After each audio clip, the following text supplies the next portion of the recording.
On 25th of February 2020, 12 content creators stood together to create videos about the most perfect creature the universe has ever seen.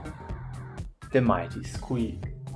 This year, even more of us came to celebrate its round body and its pointy teeth.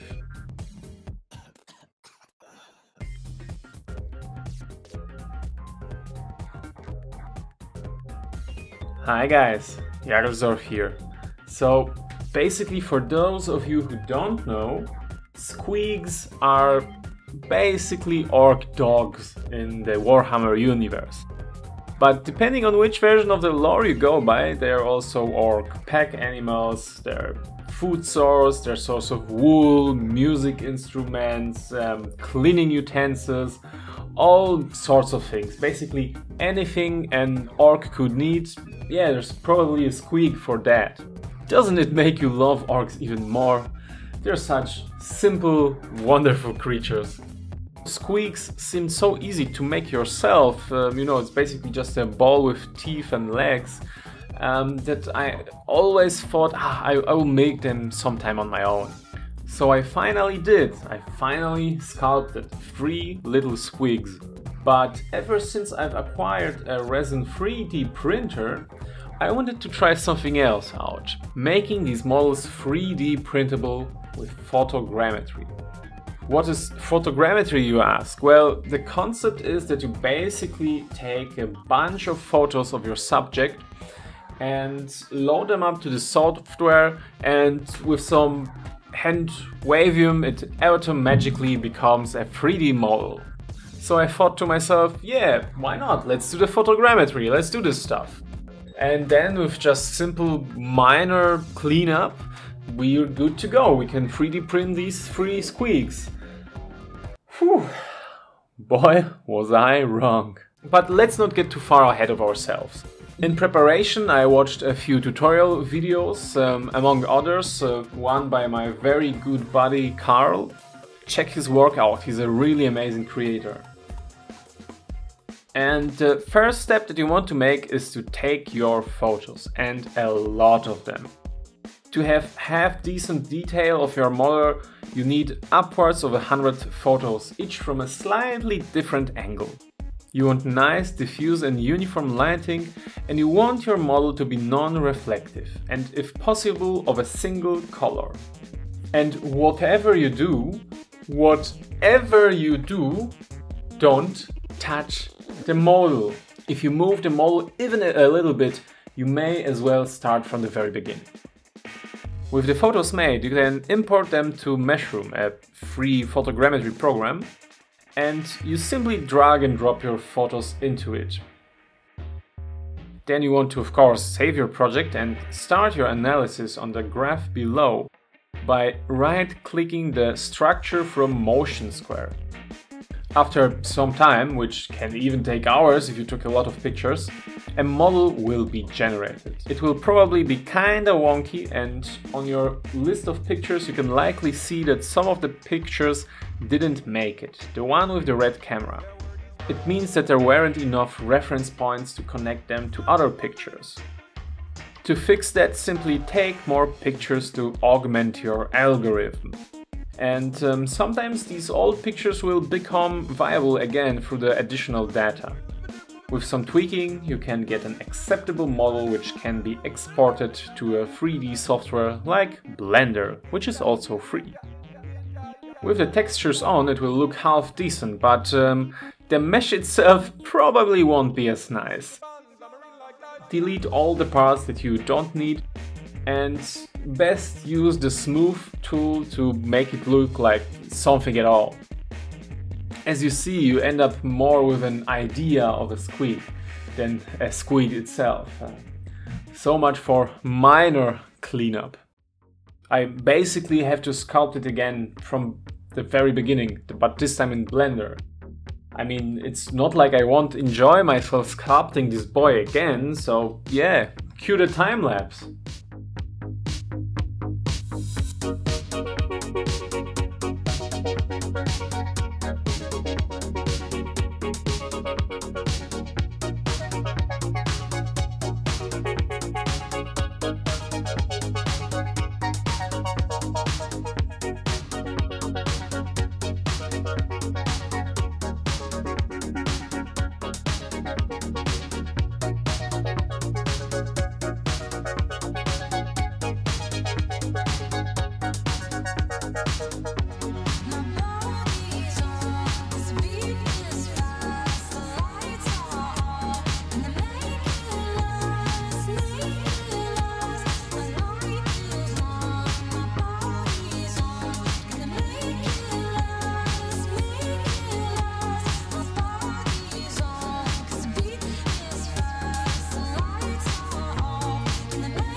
After sculpting it, I still had many problems making it really printable because of the mesh not being manifold. I'm not gonna delve too much into all the technicalities and what I had to make because you know there's one of your older relatives who wants to show you a funny video he's found on the web one time. And they do it by clicking on the shortcut on the desktop, which brings them to an email sent by one of their work colleagues, linking them a funny cat picture. But in the comments underneath this picture, there is a guy linking a video on YouTube. Now, if you click this video on YouTube and scroll down the recommendations, you found a playlist. Now, the third video on this playlist is the one video that your relative wants you to show. Has that ever happened to you? That's basically my 3D printing workflow, so don't expect me to explain it too much. So after fighting with it a lot in Blender and Mesh Mixer, I finally got it to print properly. I scaled the models to different sizes so that this little pack doesn't look quite as uniform. I wanted to print the two other Squigs as well, but you know, I didn't manage to do it time-wise. I really needed a few days for each model to make it, so maybe Squigday 2022. And aren't they beautiful? There really is something magical about designing something yourself and then seeing it produced in real life.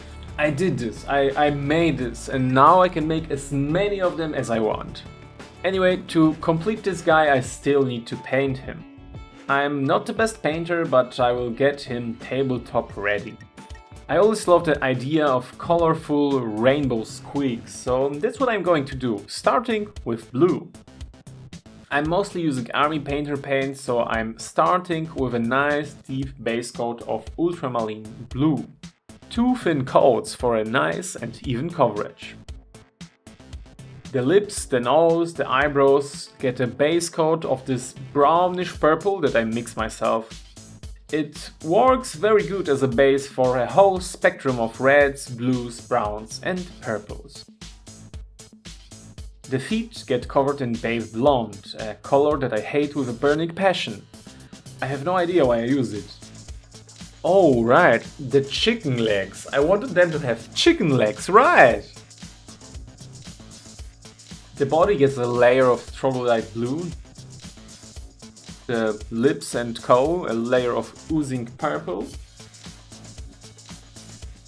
And the white elements get cleaned up with mummy robes. To be honest, these are colors that I rarely have used, but as Brent from Goobertown Hobbies often says, you have to paint bravely. So yeah, that's what I'm trying to do and having fun with it.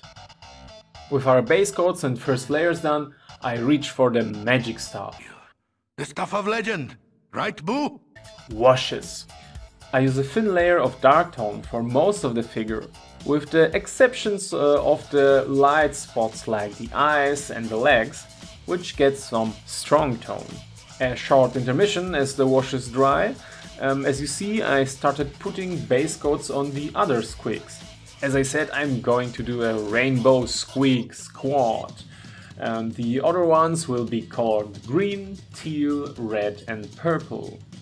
The process was more or less the same as with the blue one, so I didn't film all of it. Now with the washes dry, let's start the real work. The eyes and the teeth and the claws get a second layer of mummy robes with a tiny highlight of matte white. The body gets a little buff with a single layer of troglodyte blue and oozing purple, and the places where the colors meet, I try to blend them together a little to get a nice and natural transition between the regular skin and the lip. After that, the only thing that's left are the highlights. I'm gonna be honest with ya, I kinda forgot how I made the highlights on this model.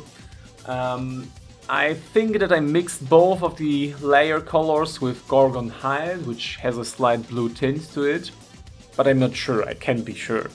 That's why I started making this. a little book where all of my schemes are written down so that I never forgot it again. In case I want to paint some more squigs, which is very, very likely, I now know how to do it. Oh yeah, the chicken legs. I have forgotten about them for a minute. They just simply got the strong tone treatment and then I dry brushed them with desert yellow. That's all. I didn't have the patience to make them properly, to be honest. And that's all. That's it. I made them some dark bases to contrast with the vibrant colors of themselves and also to fit with the rest of my orc warband. And if you like this model, which I hope you do, you can download it for free from Thingiverse and 3D print it yourself and paint it yourself and then show me the photos of how you did it. I will be very glad to see it. And listen, I know it's not the best sculpt. The legs are looking weird, the muscles are all kinds of random, and the tail I struggle to even make printable. But it's mine. I know it's not perfect, but it's mine. I made this. And that's why I love this model so much. Making it, man, I never had so much fun in the process. This is a whole journey. This really was a few day long journey. And there are other people on this day who had similar journeys to mine. It's Squigday after all. There are multiple other creators who also made videos about their squigs. Squigs that are painted, that they sculpted, printed, or whatever. And please check them out. You will find the links in the doobly-doo down below. And if you wish to see more videos on terrain building, model making in general, sculpting, 3D printing, creativity, anything, please consider subscribing to this channel and leaving a like on this video. I see you later. Bye.